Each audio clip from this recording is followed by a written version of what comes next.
La guerra de Vietnam fue una de las más violentas y sangrientas de la historia. Tanto los guerrilleros como los soldados norteamericanos no repararon en atacar de las formas más cruentas que tenían a su disposición. Es por eso que después de más de 5 décadas de terminado el conflicto, continúan saliendo a la luz hechos realmente impresionantes de aquel infierno. En el video de hoy vamos a contarles otra serie de situaciones que eran consideradas normales en el enfrentamiento entre el Vietcong y la Armada estadounidense, pero que resultan horrorosas en el presente.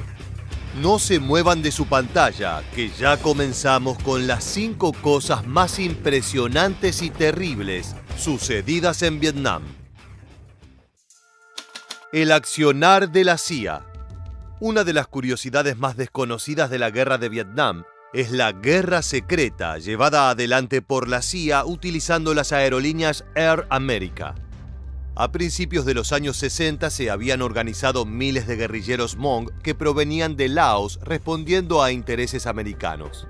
Su misión era favorecer los objetivos de la compañía aérea en Vietnam, pero siendo supuestamente neutrales durante la guerra.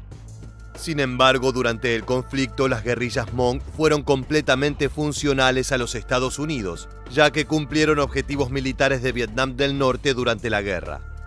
Por órdenes de la CIA, atacaron depósitos de suministros, camiones y coordinaron ataques a zonas de abastecimiento del Vietcong, aunque oficialmente seguían siendo fuerzas imparciales de defensa de la aerolínea. A pesar de su colaboración, en junio de 1974, cuando Air America tuvo que abandonar Vietnam, los Hmong fueron abandonados a su suerte por la CIA. La mayoría de los guerrilleros se refugiaron en la selva hasta que acabó la guerra y otros lograron unirse a otros proyectos que la agencia tenía en marcha. No se habla mucho de las acciones de las guerrillas Hmong, ya que es información clasificada, pero se sospecha que formaron parte de muchos operativos de ataque y atentados hasta el fin de la guerra.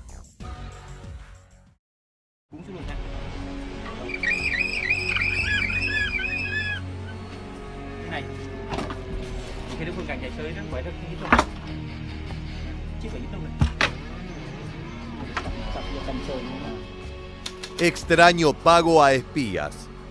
Lo que acabamos de ver son trampas del Vietcong que se usaban para atrapar soldados americanos, pero que también fueron utilizadas en contra de los propios vietnamitas por espías infiltrados. Como en todos los conflictos bélicos, los espías forman parte importante de la estrategia para ganar la guerra. Esta tarea era de las más peligrosas, ya que siempre existía el riesgo de que alguien fiel al Vietcong los desenmascarara. Las consecuencias eran verdaderamente terribles, yendo desde la tortura extrema hasta la muerte. Sin embargo, lo más sorprendente de ser espía durante la guerra de Vietnam no era el trabajo en sí, sino las formas de pago. Muchos de los espías eran reclutados en zonas rurales donde el dinero físico no era demasiado utilizado. Es por eso que se les empezó a pagar con arroz, herramientas y medicinas que pudieran utilizar en sus aldeas. Cuando los vietnamitas empezaron a pedir retribuciones más valiosas dada la peligrosidad de la tarea, la solución de la CIA fue bastante peculiar. Se les ocurrió ofrecer a los espías mercancías del catálogo de la tienda Sears. Los pagos se hacían por misión cumplida y pedían todo tipo de cosas, que iban de vestimenta occidental hasta artículos para el hogar. El problema fue que empezó a resultar peligroso pedir cosas tan poco usuales, ya que revelaba que individuos y familias habían realizado labores de espionaje y eran inmediatamente capturados y eliminados. Esta práctica se canceló al poco tiempo de ser implementada y se reemplazó con el pago de dinero americano, que era más difícil de rastrear, aunque muchos eran descubiertos y decapitados a modo de aleccionamiento.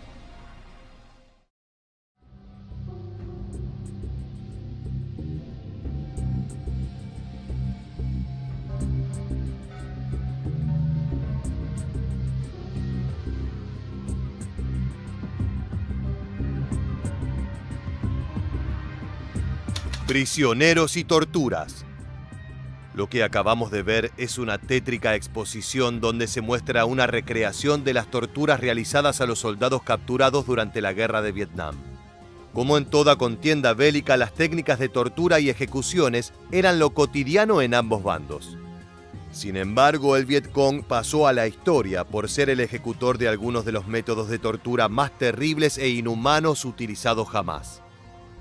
Para empezar, los prisioneros estaban cautivos portando unos grilletes que los inmovilizaban completamente. De esta forma no podían defenderse de los tormentos a los que eran sometidos, pero tampoco de los animales que rondaban las inmundas celdas, tales como arañas del tamaño del puño de un hombre, ratas hambrientas y miles de mosquitos mortales. Uno de los métodos de tortura más comunes era enterrar astillas de bambú debajo de las uñas de las manos y pies de la víctima. Cada día se las enterraba un poco más. También eran colocadas en los orificios de la nariz y las orejas, para luego quemarlas y carbonizar al prisionero. El método más popular era colocar al prisionero unas camisas de mangas muy largas, las cuales eran amarradas a su espalda. Luego un torturador procedía a poner sus pies sobre la espalda de la víctima para comenzar el tormento, forzando al máximo los brazos del prisionero hasta casi sacarle los hombros del lugar. Cortaba completamente la circulación en los miembros de la víctima.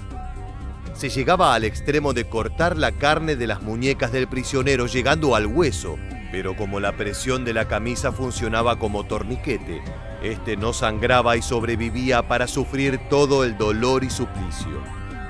Cuando finalmente decidían terminar con la vida de un prisionero, procedían a amarrarlo firmemente a un árbol y obligar a otro prisionero a cortarle el cuello con una rama de bambú. Este procedimiento era una de las peores agonías a las cuales podía ser sometida una persona, ya que él mismo podía demorarse hasta 6 horas.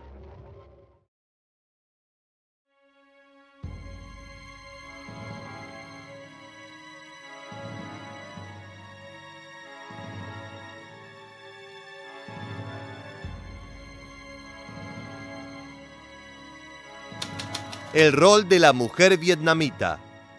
Vietnam no hubiera logrado la independencia sin la colaboración de sus mujeres, que iban desde aldeanas que lideraban las guerrillas en las zonas rurales con armas artesanales, hasta oficiales de las fuerzas militares. El llamado Ejército del Pelo Largo, conformado enteramente por campesinas, fue fundamental para la victoria del Vietcong. Sus armas consistían en palos afilados de bambú y cuchillos de cocina. Una de las tácticas usadas por estas guerrilleras era disfrazarse de vendedoras callejeras y cuando el blanco se acercaba sacaban un palo mortal. Este armamento podía ser tan solo madera afilada o incluso contar con un cuchillo en su extremo como una bayoneta casera con la cual atacaban el cuello de sus víctimas. Durante la ofensiva del Tet de 1968, el Vietcong llevó a cabo el golpe en el cual se tomó la embajada estadounidense en Saigón. La noticia invadió las portadas de varios periódicos y la foto de la bandera de la FNLB ondeando en el tejado de la embajada fue vista en todo el mundo. Sin embargo, ningún periódico mencionó que fue un grupo comandado por mujeres el que perpetró el golpe. De hecho, la líder de esta ofensiva, Le Thi Rien, fue asesinada a pocos días del hecho como aleccionamiento por parte de sus rivales. En las Fuerzas Armadas había una cantidad considerable de mujeres, muchas de ellas en puestos de liderazgo. De hecho, aproximadamente el 40% de comandantes del regimiento del ejército eran de dicho género. Aunque la mayoría de las muchachas vietnamitas no trabajaban a tiempo completo en el ejército, sí colaboraban con las unidades de autodefensa, en las milicias locales y en las guerrillas regionales. Luchaban cuando la región donde vivían era atacada y se protegían con trincheras y trampas. This is probably all SIDS and we're getting busted, but I don't care. Shotgun.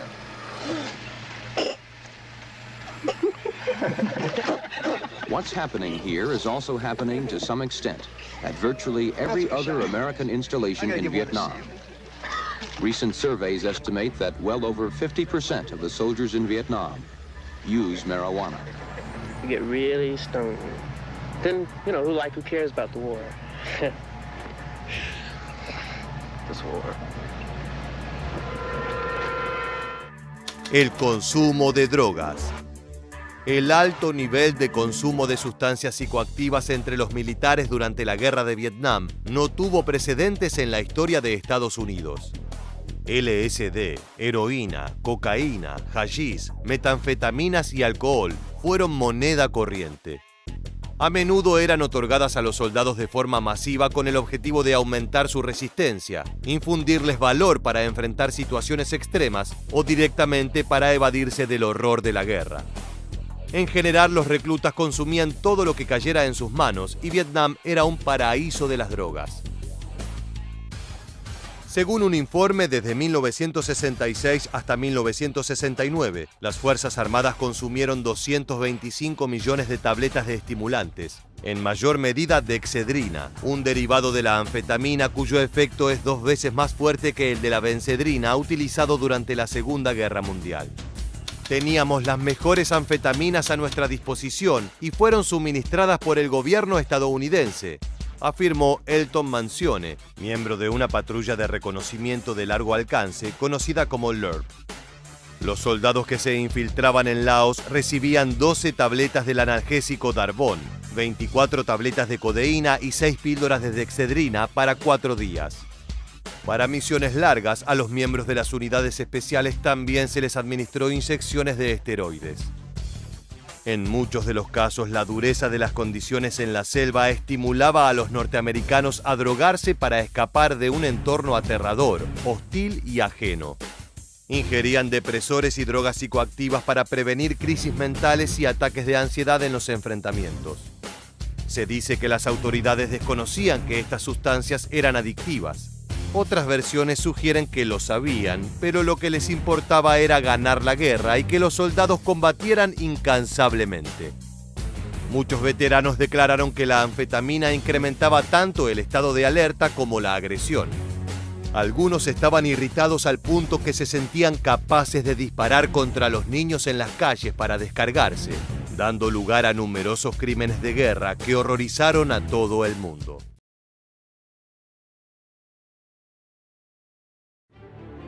La vida durante la Segunda Guerra Mundial fue dura en cada rincón del planeta.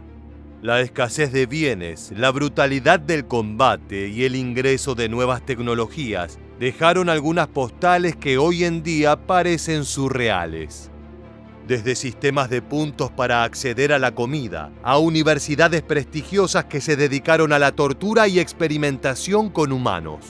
Ningún ámbito de la vida quedó por fuera de la influencia bélica, y es por eso que en este nuevo video de historia militar queremos explorar algunas de las cosas más extrañas que fueron normales durante la Segunda Guerra Mundial. Prepárate, porque algunas de ellas son realmente desagradables. Situaciones extremas demandan soluciones ingeniosas, y por eso durante el conflicto que enfrentó a los aliados y las fuerzas del eje, surgieron trabajos bastante llamativos. Los cuidadores de palomas fueron personas exitosas y respetadas durante los años 40, ya que esas aves fueron extensamente utilizadas para enviar mensajes de forma secreta en zonas de gran peligro. De acuerdo con datos oficiales, el 90% de los mensajes enviados en palomas fueron entregados exitosamente. Otro empleo curioso fue el de grabador profesional de sonidos de artillería. Básicamente un soldado que se encargaba de grabar el sonido que producía el armamento enemigo, para luego poder analizarlo en detalle y localizar la posición basándose en las grabaciones. Hoy en día no hace falta que un soldado controle decenas de micrófonos en el campo de batalla, pero se siguen empleando tecnologías similares. Un empleo ya extinto es el de carpintero de aviación. Ya nadie recurre a aeronaves hechas de madera, pero en la Segunda Guerra Mundial el Waco CG-4 fue uno de los pilares en el transporte de tropas de Estados Unidos, con casi 14.000 unidades construidas. Es por eso que había empleados enteramente dedicados al trabajo con madera destinada a la construcción de aeronaves como el CG-4, el cual combinaba madera, acero y tela en su fuselaje. Un negocio más conocido pero que terminó de consolidarse en estos tiempos fue el de las tabacaleras. A principios del siglo XX, los cigarrillos eran considerados un vicio de la clase baja, reservados para niños inmigrantes que trabajaban en fábricas. La Primera Guerra Mundial fue el primer espaldarazo a la industria. Los soldados regresaron del frente con un marcado hábito de fumar. Tras una década de películas de Hollywood que hicieron del cigarrillo algo cool, cuando estalló la Segunda Guerra Mundial, las tabacaleras vieron la posibilidad de instalarse como el vicio número 1 de Estados Unidos. Inicialmente las empresas donaron millones de paquetes, pero luego de unos meses el tío Sam tuvo que comprar miles de millones más. No hay números precisos, pero se estima que Estados Unidos compró 55.000 millones de cigarrillos para sus soldados solo en 1944. Eso explica gran parte del humo en Europa. Más allá de los esfuerzos individuales y sociales, la Segunda Guerra Mundial fue un conflicto deshumanizante que sirvió de escenario para las atrocidades médicas más impactantes de la historia, principalmente en manos de las fuerzas del eje. Algunos de los experimentos más horrorosos fueron resultado de una serie de bombardeos norteamericanos realizados por un B-29 Superfortress que partió de Guam y fue derribado cerca de Fukuoka el 5 de mayo de 1945. Los 12 tripulantes escaparon, pero varios perecieron tras sufrir disparos en pleno descenso o al tocar tierra. En total, 9 lograron sobrevivir a la experiencia, pero fueron tomados como prisioneros de inmediato. El capitán Marvin Watkins fue enviado a Tokio para ser interrogado y el resto fue transferido a la Universidad Médica Imperial de Kioto, una de las instituciones médicas más importantes de Japón. Allí fue donde los prisioneros conocieron un horror que parecía ser exclusivo del sádico Dr. Mengele en Alemania. Los restos de los aviadores norteamericanos fueron preservados en formaldehído hasta el final de la guerra, cuando la evidencia fue destruida. Parte de la verdad se supo recién en 1948, cuando durante una sesión del Tribunal de Crímenes de Guerra en Yokohama, se testificó que los doctores de la universidad inyectaron agua marina en los prisioneros de guerra, ya que querían probar si ésta era capaz de reemplazar la solución salina. Además, los doctores residentes removieron partes del hígado de los cautivos para ver qué tanto podían sobrevivir. Uno de los experimentos más asquerosos incluye la remoción de una porción del cerebro de un prisionero para tratar sus ataques de epilepsia. 23 personas fueron juzgadas por llevar a cabo vivisecciones y remociones incorrectas de partes corporales. 5 de esas personas fueron sentenciadas a muerte, 4 recibieron cadena perpetua y el resto sentencias más cortas. Uno de los doctores no supo soportar la vergüenza y se suicidó. Durante años, los experimentos fueron el sucio secreto de la institución, solo apareciendo en menciones y notas al pie. Esto cambió en 2015, cuando el Museo de la Universidad colocó placas e infografías que detallan lo ocurrido y recuerdan la vida de los soldados que fueron torturados en esas habitaciones. Pero esos no fueron los únicos experimentos políticos realizados por los nipones. El Escuadrón 731 fue un programa encubierto de investigación y desarrollo de armas biológicas del Ejército Imperial japonés, para el cual se realizaron letales experimentos médicos sobre cuerpos de prisioneros chinos y rusos. El escuadrón se camufló como un módulo de purificación de agua situado en el distrito de Pingfang, en el gobierno títere de Manchukuo. Se estima que al menos 10.000 personas, tanto civiles como militares, fueron objeto de la experimentación dirigida por el Escuadrón 731. Entre las actividades se incluía la vivisección, la exposición a materiales mortales, las cirugías experimentales y el envenenamiento sistemático de prisioneros para analizar la reacción de su cuerpo a las sustancias. Por supuesto, en un video sobre aberraciones de la Segunda Guerra Mundial, Alemania no se puede quedar sin participar. Para evitar que los soldados tuvieran la mente perturbada por la falta de contacto con mujeres, y más aún para evitar conductas que el Tercer Reich calificaba como inmorales, Alemania puso en funcionamiento una infame red de prostitución a lo largo de Europa. Se estima que para 1945 había cerca de 500 burdeles regentados por el ejército.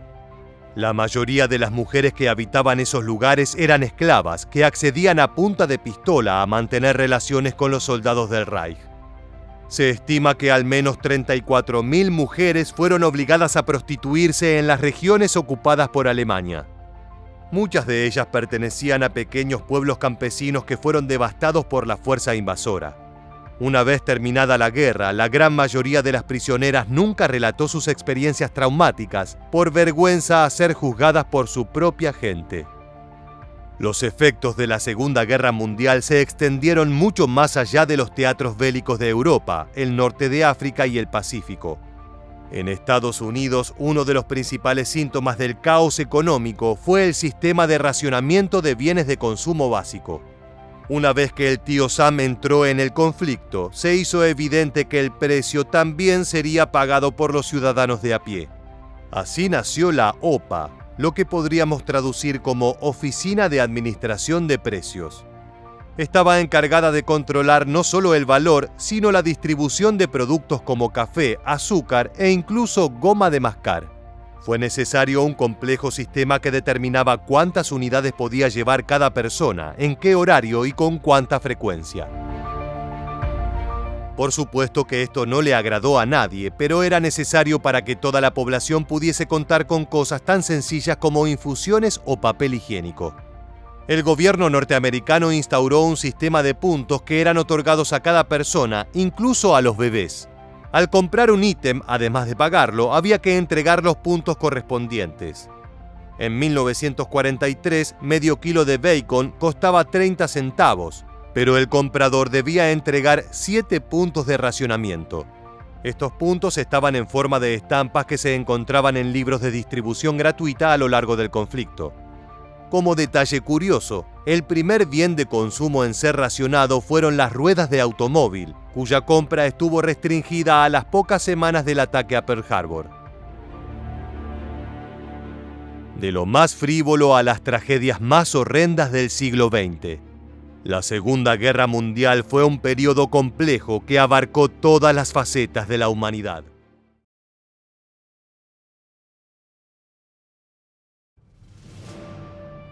Letrinas a cielo abierto, zeppelins asesinos que arrojan bombas sobre ciudades, palomas que transportan mensajes a través de una lluvia de balas.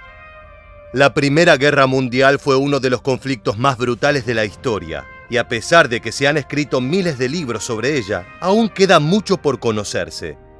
Hoy en este nuevo episodio de Historia Militar te contaremos 5 sorprendentes cosas que eran normales durante la Gran Guerra y que probablemente no conocías.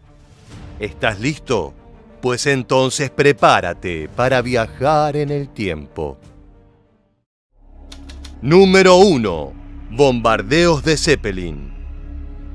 Comencemos por uno de los inventos que revolucionó el arte de la guerra. Antes del siglo XX, los ingleses estaban convencidos de que era casi imposible que fueran atacados por una potencia extranjera. Después de todo, vivían en una isla, separados del resto del continente europeo. Lo que no sabían es que el 19 de enero de 1915, las cosas estaban a punto de cambiar para siempre. Para comprender los fatídicos sucesos de esa jornada, tenemos que remontarnos al 1900. El año en que un noble alemán, el conde Ferdinand von Zeppelin, inventó el dirigible. Esta aeronave con forma de cigarro era capaz de surcar los cielos a unos 32 kilómetros por hora. El vehículo fue diseñado como una forma de traslado rápida y exótica que permitiera a los pasajeros contemplar el paisaje desde lo alto. Por aquel entonces la gente estaba acostumbrada a los trenes y los caballos, es decir, al viaje terrestre, por lo que esto era una novedad absoluta. Nadie se imaginaba que tan solo 15 años después, el simpático Zeppelin se convertiría en una máquina de destrucción. Con el estallido de la Primera Guerra, Alemania organizó una flota de dirigibles con el objetivo de aterrorizar a los británicos. En enero de 1915 se produjo el primer bombardeo aéreo en territorio inglés. Los Zeppelin volaron hasta los pequeños pueblos costeros de Yarmouth y King's Lynn, donde soltaron los explosivos en medio de las calles. Cuando el humo se disipó, los aldeanos descubrieron que habían muerto 2 personas. En los meses siguientes los ataques continuaron y siguieron siempre el mismo modus operandi.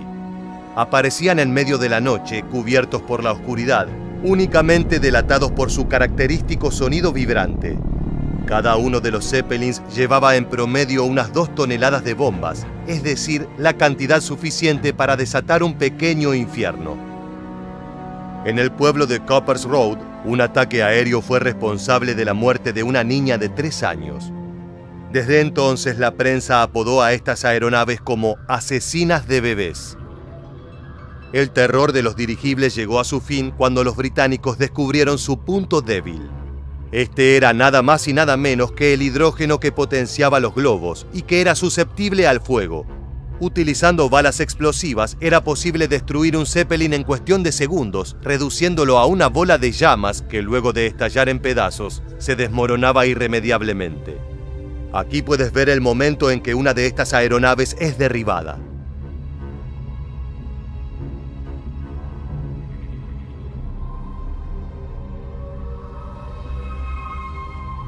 Los ataques aéreos finalizaron en agosto de 1918 y se estima que en total se cobraron la vida de unas 500 personas.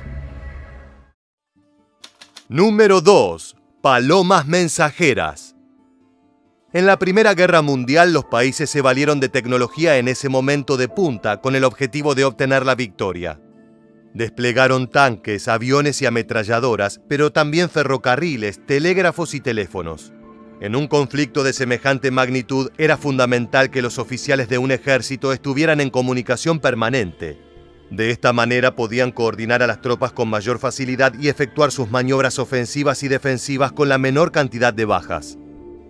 Sin embargo, desde el inicio de la contienda descubrieron que una de las formas más eficaces de comunicarse era mediante palomas mensajeras.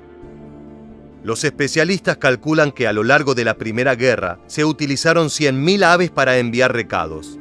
Los avisos se escribían en un pequeño trozo de papel que luego se ataba a la pata de la paloma dentro de un pequeño tubo de aluminio. Se contaba con que un pájaro podía volar hasta 500 kilómetros, siempre y cuando no se topara con una tormenta. Se aprovechaba el gran sentido de la orientación de las palomas para que viajaran desde cualquier punto de Europa de regreso a su nido, que era el sitio a donde debían entregar el mensaje. En Inglaterra eran tan codiciadas por el ejército que en 1914 se declaró ilegal poseerlas sin licencia. Al mismo tiempo se lanzó una intensa campaña de propaganda para que la población donara sus pájaros a las Fuerzas Armadas.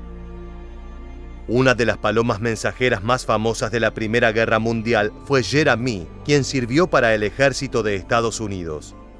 El 3 de octubre de 1918, un grupo de 500 soldados norteamericanos fue rodeado por los alemanes en una colina en el bosque de Argonne. Desesperados y al borde del exterminio, enviaron a 2 aves portando un pedido de auxilio a sus aliados. No obstante, los pájaros fueron derribados a tiros por los germanos. A esta altura, los norteamericanos ya casi no tenían posibilidades de salir de allí con vida. Su única esperanza residía en la última paloma mensajera que les quedaba, una hembra llamada Jeremy. Le ataron un mensaje en la pata y la libraron a su suerte. Cuando los alemanes la vieron, abrieron fuego y le destrozaron el pecho de un balazo. Sin embargo, la paloma se recompuso, reemprendió el vuelo y regresó a su nido, que estaba a 32 kilómetros de allí. Estaba ciega de un ojo, una pata le colgaba de un tendón y perdía sangre a borbotones. Aún así, el valiente animal cumplió su misión, alertó a los refuerzos y logró salvar a la división estadounidense. Como recompensa, los médicos hicieron todo lo posible por salvarle la vida.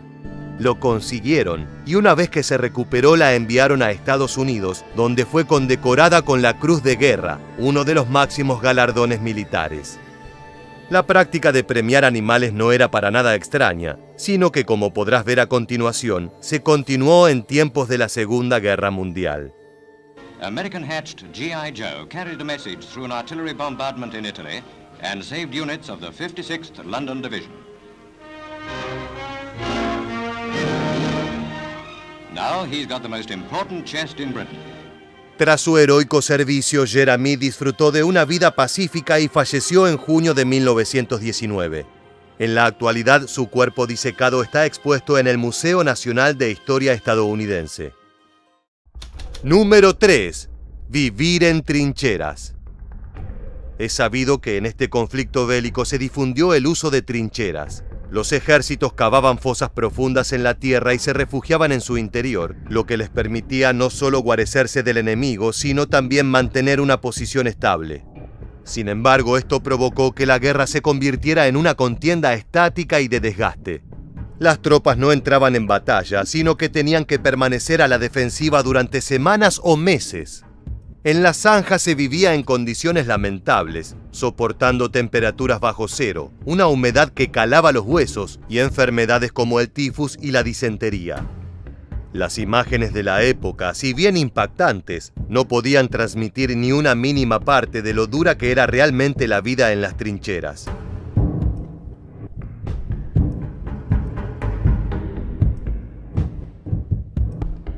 Era común que las trincheras se inundaran luego de una lluvia, de manera que los soldados estaban todo el día hundidos en el barro. Encontrar un sitio seco donde descansar era una tarea imposible. Esto, combinado con el ruido constante de los disparos y los cañonazos, hacía que los hombres no pudieran conciliar el sueño. Por otro lado, las alimañas andaban al acecho, y uno de los principales pasatiempos de las ratas era devorar los cadáveres que quedaban tendidos en la trinchera luego de un ataque. De acuerdo a varios testimonios, estaban tan bien alimentadas que podían tener el tamaño de un gato pequeño. Sin duda alguna se trataba de una visión para enloquecer, pero lo cierto es que el resto de los sentidos estaban sometidos al mismo infortunio. El olor de las fosas era insoportable debido a que consistía en una horripilante mezcolanza de cuerpos putrefactos, restos de gases venenosos, ropa húmeda y soldados que podían llevar semanas sin bañarse. Las letrinas estaban al aire libre, y las tropas tenían que acostumbrarse a hacer sus necesidades enfrente de todo el mundo, e incluso en medio de bombardeos. Para tapar el hedor de los desechos, se les echaba cloro y lima encima, pero lo único que se conseguía con esto era emponzoñar aún más el ya de por sí nauseabundo ambiente. Número 4. Perros de combate. Ya te hablamos acerca del uso de palomas mensajeras, pero ten en cuenta que en la Primera Guerra Mundial, los ejércitos le encontraron un uso a todos los animales que tuvieran a su alcance. Como no podía ser de otra manera, los perros también fueron adiestrados para servir en el campo de batalla. Se calcula que a lo largo del conflicto los países enfrentados utilizaron cerca de 100.000 canes con distintas funciones. Algunos debían transportar objetos o mensajes de una trinchera a otra, aunque también podían ayudar a remolcar ametralladoras o cañones pequeños. Por otro lado, es interesante destacar que, dado el agudo sentido del olfato de los canes, fueron utilizados en misiones de rescate. Luego de un ataque se enviaba a los perros a recorrer la trinchera en busca de heridos que hubieran quedado atrapados debajo del barro. Una vez que encontraban a alguien y se ponían a ladrar para alertar a los demás, los médicos se acercaban hasta allí. El animal además llevaba en su lomo una pequeña mochila con desinfectante, vendas e instrumentos quirúrgicos básicos, con los cuales se procedía a curar al herido. Fue así como, gracias a sus valientes camaradas de 4 patas, miles de soldados fueron salvados de las garras de la muerte. Por sus heroicos servicios se le han hecho monumentos como el que puedes ver a continuación. A new monument in Connecticut is honoring service animals with a statue of one of the nation's most famous war dogs. The sculpture Stubby Salutes was unveiled today at Veterans Memorial Park in Middletown. The Stubby was a Boston Terrier mix that traveled to Europe with a Connecticut unit during World War I. Uno de los ejércitos que hizo mayor uso de los canes fue el germano, y sus razas preferidas eran el pastor alemán y el Doberman. Se decía que eran los más inteligentes y fáciles de entrenar.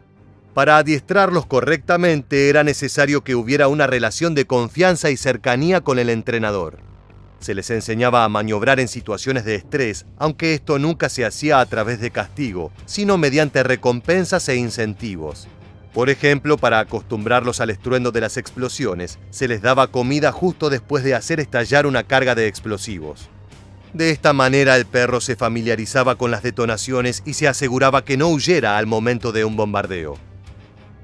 Los canes no solo eran amaestrados para realizar misiones de rescate o de acarreo, sino que en ocasiones su deber era tan simple como acompañar a un hombre.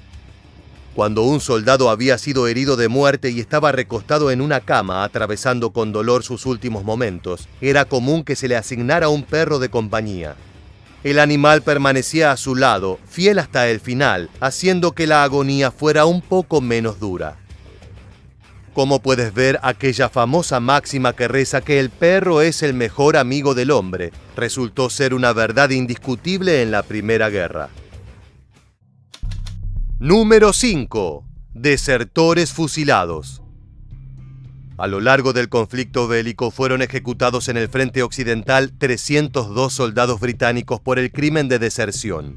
Muchos de estos hombres estaban simplemente en el momento y el lugar incorrectos, aunque sin duda es una muestra de que los oficiales estaban dispuestos a hacer cumplir la disciplina a rajatabla.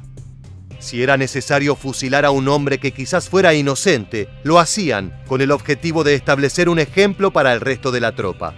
En una guerra como esta, donde la masividad era la clave y las fuerzas armadas se componían de millones de soldados, era fundamental mantener la cohesión.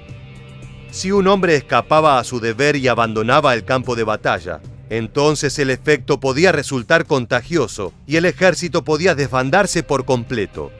Para fortalecer la disciplina, en septiembre de 1914 las autoridades británicas reformaron el código militar con el objetivo de facilitar las ejecuciones. Anteriormente, un hombre acusado de huir del combate era sometido a un tribunal y tenía derecho de apelar la sentencia. Ahora, en cambio, la posibilidad de apelación era eliminada y los juicios se realizaban de manera exprés. Por lo tanto, un hombre podía ser acusado, condenado y fusilado en el plazo de un día.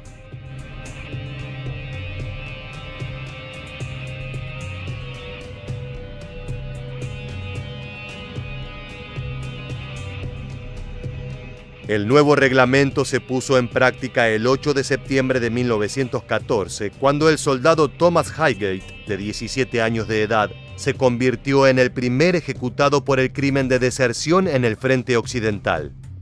Apenas habían transcurrido 35 días desde el inicio de las hostilidades, y la prueba que se usó en su contra fue el hecho de que lo encontraron durmiendo en una granja vistiendo ropa de civil. Aunque intentó defenderse alegando que había perdido la memoria y no recordaba nada de lo sucedido, ya era demasiado tarde. Lo condujeron hasta un campo abierto y formaron a sus camaradas alrededor para que pudieran presenciar lo que les sucedía a los traidores. Acto seguido, las balas destrozaron su pecho y el nombre de Thomas Highgate fue condenado a la infamia y la deshonra. Llegamos al final del video y queremos preguntarte: ¿cuál de estas cosas normales en la Primera Guerra Mundial te parece más insólita? Déjanos tu respuesta en la bandeja de comentarios aquí debajo y no olvides suscribirte a nuestro canal para conocer muchos más sucesos militares que dejaron su huella en la historia.